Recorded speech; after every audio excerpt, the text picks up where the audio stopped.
guys, thanks for tuning in to Hunt Ready. Well, looky here, the old flat set. First catch on a flat set, trail set, whatever you want to call it. I don't know, but we got him. So this is literally right here is where I had that nice little red one yesterday. Another one, he's got a little bit of red in him too. Kind of par for this area. I got a lot of red in them, which makes them absolutely worthless to the fur buyers, because they don't match all the other coyotes or whatever, you know, that's what they say. But look at that, nice catch, trail set, even got him front foot, nice deep catch on that paw. That's an older, one of my older no BS, probably one of the first ones I ever bought. It's not laminated or anything. And you can see it's got crunch proof swivels on it. I know it does, and it's all balled up with grass. But actually really pretty little dog there. Nice light. The coyotes are looking really good this year. They're not all manged up or anything. Last year they were rough shape. So I don't know what the heck check day this is, 6-ish or something. This puts me, yeah, this is the only catch for today so far on any of the farms. I still got the farm I gotta go out and check for cats, but that'll do. I'll take one on that flat set. That's awesome. I was probably the most excited for that set to see what I was gonna catch on this trail. As you can see, the trail is pretty much hosed. I don't know, I'll probably reset it right there where it's at because I just don't want to punch in another one. We'll see. At least for today, maybe this weekend I'll put in another one on a different, maybe a little bit further up there or something. But all right, guys, well, we're gonna head to the next farm after I get this one taken care of. Thank you. Up here to the first farm on the check this morning. Looks like our first set of dirt holes is still empty. This set, or this location usually produces for me every year. I don't know. We're going on like, gosh, I don't know, 5-6 days here of empty dirt holes on this farm here. So, you know, that just goes to show sometimes it don't always work the way you want it to work. So I'm kind of really surprised on this one. We'll see though. We've had some crazy weather swings, guys. I mean, when I first started setting, we were under 20 degrees. Today I think it's already 40. So I mean, we've had 30 or 40 degree temperature swings, honestly. We were single digits all the way up. Tomorrow it's going to be like high 50s. So kind of crazy weather here. I definitely prefer the 20s. It's gonna get a little sloppy. Well, it shouldn't be really too muddy. We haven't really had any precipitation, but I like setting in frozen ground better, honestly. It takes longer to dig a trap bed and a dirt hole with that auger, but I don't know. Staying frozen is definitely more preferred than freeze thaw. Luckily though, there's still no precipitation in the future. Probably gonna pull at least everything but the bobcat coyote sets at that other farm. Probably gonna pull everything later next week. I run about 2 weeks, and then that's about it for me. Maybe later in the season we'll throw some more in if we've got some snow and stuff, but I usually pull right around Christmas, so you know, it doesn't take up too much time on the Christmas holidays. Plus, I mean, spending a lot on gas for pretty much unmarketable furs. For me, I don't take the time to break everything down and sell skulls and all that business. If I can't sell the fur, preferably I like to sell everything on the round, man. I don't even want to really mess with skinning. But I don't think the coyote market's any good here, so if I can't sell the growny, I'm pretty much out. Which he's not taking coyotes, Illinois coyotes anyway. The coon market seems decent. Some of his videos I watched, you know, they're for green coon, it's about, I don't know, $4 to $6 it looked like. I don't think for the extra buck it'd be worth to flesh and dry them. Beaver's good, but with the drought over the summer, I ain't got any beaver in these creeks. I got one spot where a guy was having problems with beaver. I should have got on it sooner, but he busted the dam out last week. And the beaver, I'm sure, gone now. We'll check it out. I brought some beaver traps today to set. If there's anything still feeding on the little saplings and stuff around that spot. So we'll check that out. Just getting going here. Looks like just a big fat zero on this farm again. I could punch some more sets in some different spots, but I've got pretty much all my traps out. I saved some back to set another farm. Whether I'll get to that or not, I honestly don't know. Here's this dirt. Oh, we do got a dog bouncing over here. All right, sweet. First catch on this farm. We'll swap cameras here and show you what we got on this dirt hole. Let's go check out this song dog here. I'll show you. I think I've already shown this set, but I'll show you why I set here. So here, got a nice one sitting right there. Holy. Another nice red. Ooh. I'm gonna say that's a male because I can smell him from here. Another really, really red coyote. Like I said, unfortunately, the red ones are pretty much completely unmarketable here. I've taken several red ones into Groenwald and they just don't want them. But that is a pretty looking dog. Got that dirt hole tore up. I'll show you how I remake. That's another, all I use are No BS Canine Extreme Juniors.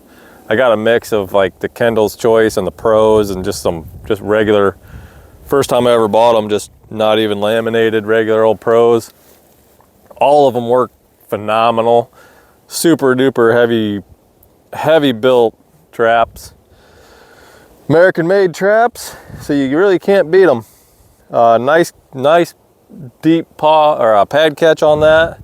We're gonna get this trap remade here. So what I like to do is just give everything a check, and you'll see that coyote chewed my tag off, my trap tag. So that's something you guys should always carry with you. And then I also generally like to carry a pair of pliers on me. So we'll get one of these out of here. I got my trapping bucket here. My tags are on that.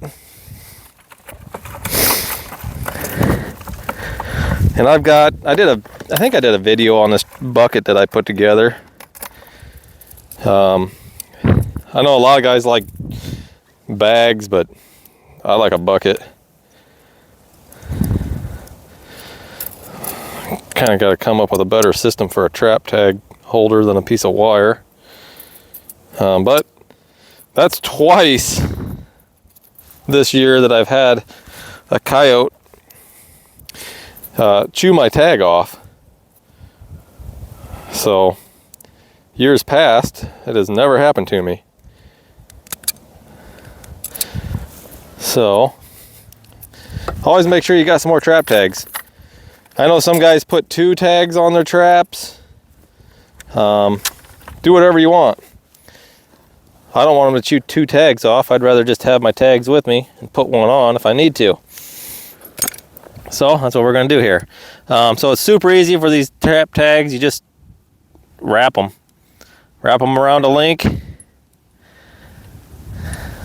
just like so.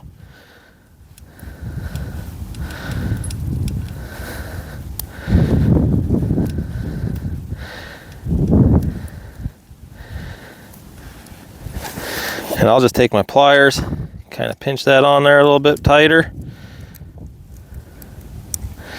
Now when I'm doing these in the shop, I'll use needle nose and just get them on there really, really good. But for an infield quick repair, just do it like that. Squeeze them down there good, and we're ready to rock. Now you'll see I'm wearing gloves, basically just to keep my hands from getting all tore up every day. Has nothing to do with scent. Now, you don't want to be baiting your set with your gloves that you're setting traps with, because you're gonna get that on your trap. Let's see. Kind of rocky over here. I got some dirt and junk on this spot there on the jaw. Get that out of there. And then I like to snap the trap once. So I'll set the night latch, or I'll just go past the night latch and give it one good snap, just to make sure everything's looking good, everything's working. So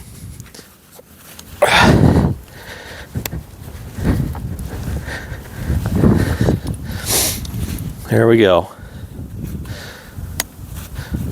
And we'll get our trap bedded in here. Like so.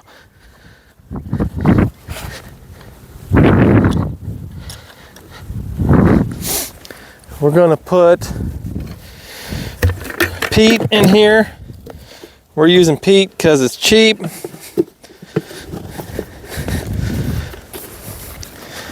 There is, like I said, I'm gonna be pulling this midweek next week, and it's gonna be like 30 degrees until then, at least. The lowest it's gonna be is 30. So I should have dug this out for that chain a little bit.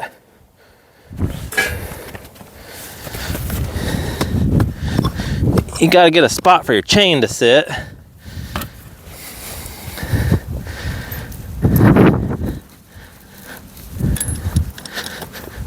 There we go.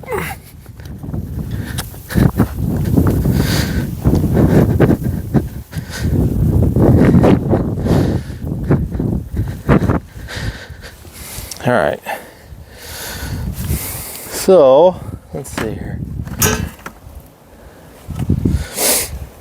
I've kind of been working out of a couple different things, running the wheeler here. Out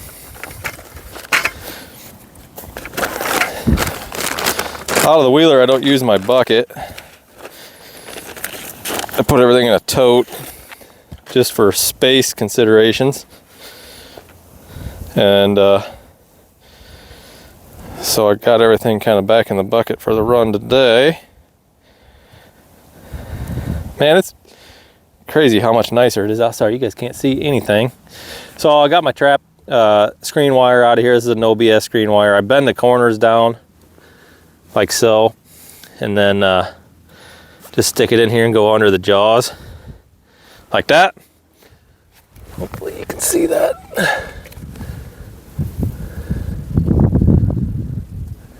Like so. All right.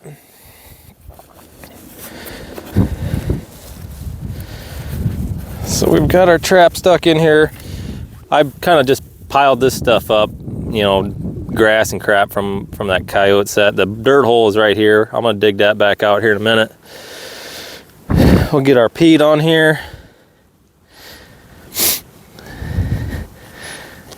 cover or uncover your pan just so you can kind of see where you gotta get everything packed in here. Get in there and pack everything in there really, really tight. Around that loose jaw especially. Around your levers. Get that in there as tight as you can. And then your trap ain't gonna go nowhere.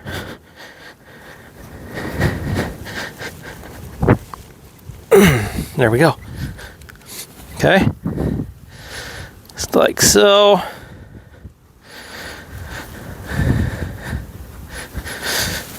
And then get a little bit more to put on here.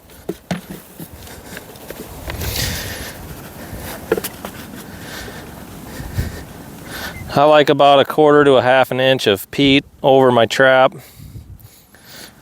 or coal shale, or wax dirt, or whatever it is you're using. Over the pan itself. The levers are going to be more. So that's nice and good there. And then just going to take some of this bean duffy dirt stuff right here out of the field. Give her a nice little coating like so. Throw that around. Scratch this all up.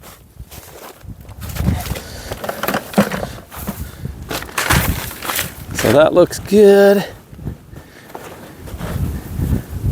I like it to be kind of, you know, some of this loose kind of dirt right around everything, so it kind of, you know, makes them feel like all the ground is, you know, not packed, if you get what I'm saying here.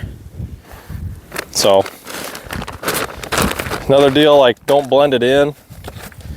Don't blend in your dirt holes to make it look like it's just a hole in the ground. Make it look like something's been digging.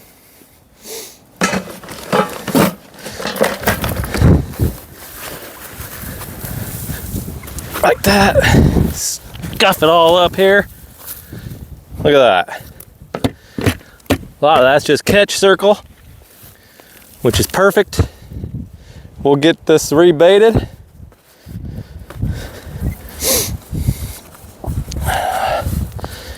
I think I'm gonna drill that out. It looks pretty packed in there. Now you'll more than likely end up digging your sheep wool out with it if you get too crazy. Yeah, that's packed in there good. So I don't like to go all the way down to where it was before, if you can help it. Yeah, there's my wool. So I got it. We're gonna get that right back down in there.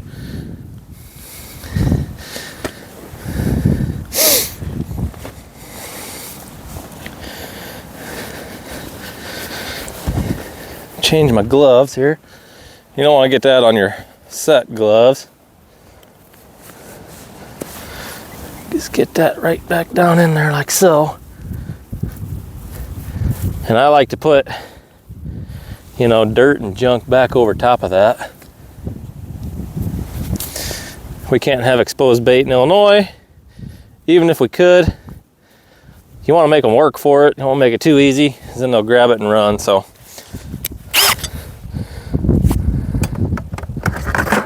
that's that. Now,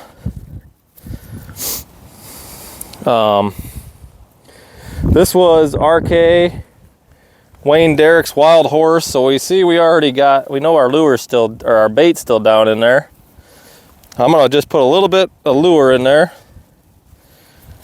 just because. Don't need to, I don't think, but you know, don't hurt. We got plenty. And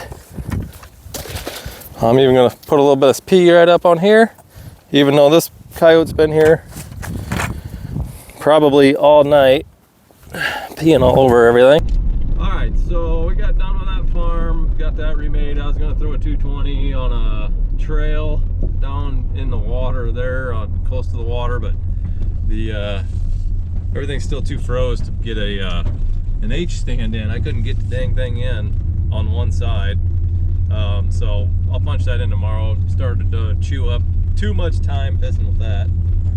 So we got pulled into the next farm here. Come down here, I got two down in this waterway. Let's see what's going on.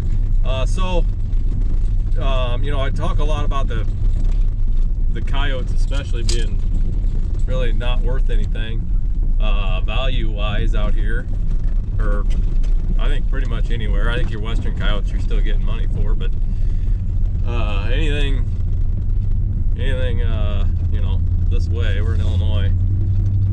I think even Nebraska, it's touch and go on value, but yeah, that's for you guys. Go watch Growing Wild on values and where everything's worth something. But people ask me why I'm still trapping if they're not worth anything. Well, they may not be worth anything money-wise, but I can tell you the farmers think that they're worth quite a bit when you get them out of here and they ain't killing their calves anymore. You know, I don't know if it's the anti-trappers or the anti-hunters or whatever that have, you know, started the myth that coyotes won't kill cattle.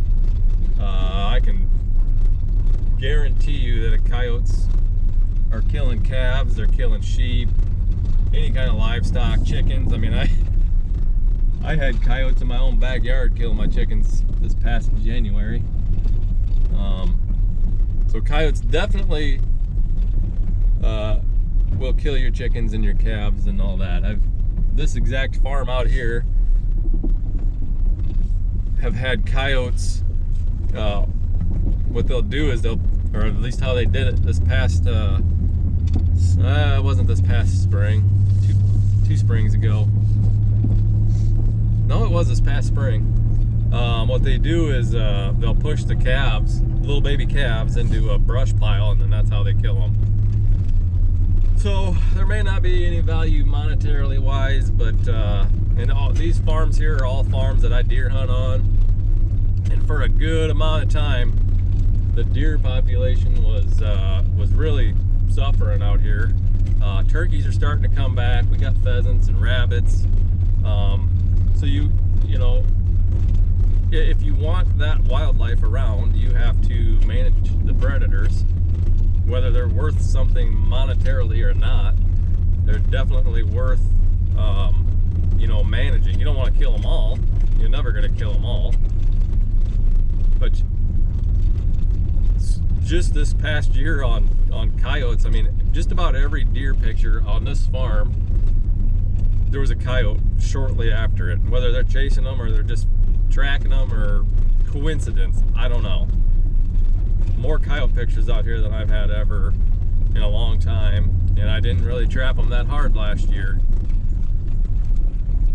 So that's why this year I'm just putting out a huge line and gonna go as hard as I can for a couple weeks. It's really about all I can commit money-wise, time-wise, and all that. I mean, it costs a good amount of money to run these lines. You know, I'm probably 60 to 80 bucks a week in gas alone, just running the trap line. Not to mention the gas I used to go to my normal bill-paying job every day. So, you know, that all adds up. Time-wise, you know, if I'm not setting anything, I can run these traps in about 2 to 3 hours, probably. I haven't ran it yet where I didn't have to reset or punch more traps in, thankfully. But I can get them punched in, remade pretty quick. You know, your first few of the season is going to take you a lot longer. We got her, as soon as you get back into the groove, it don't take nothing. I messed around with that remake just this past one, you know, kind of shooting video and whatnot. So it took me about 3 times as long as it should have. But those first two are empty. These two look empty. And this trap this spot up here on this is a 2-track that goes between farms. I could always count on this set producing 2 to 3 coyotes every year. There used to be a fence here, and it was, I mean, the grass hasn't changed, but there was a fence, and that's the only thing that's changed in these past 2 years. I don't think I even caught a coyote here last year. So I don't know if that fence had something to do with that. I still see tracks and coyote crap on the road, but haven't caught a coyote on this lane in probably 2 years. I'd have to double check. If I caught one, it was only one last year. I don't even know. But we're churning and burning now. Let's get them checked and get back to deer hunting. So a lot of the titles on my trapping videos are farmland trapping. That's what I trap. I don't trap really any like big woods. The biggest timber that I'm trapping is where I've got my bobcat sets at, and that's probably the biggest timber I've personally ever trapped. Otherwise, it's all been farm ground. So something I'll tell a lot of people that are having problems catching coyotes, when you pull into the farm, is just stop and look and see what catches your eye. All right, so if it catches your eye, it's probably gonna be something the coyote's gonna go check out. So you see I trap a lot of waterways, where 2, 3 waterways kind of come together in a field, where they come up to a 2-track. And you don't want to set too far off. Like, I can't set 2 tracks that people are driving on all the time, because they're gonna run over your trap.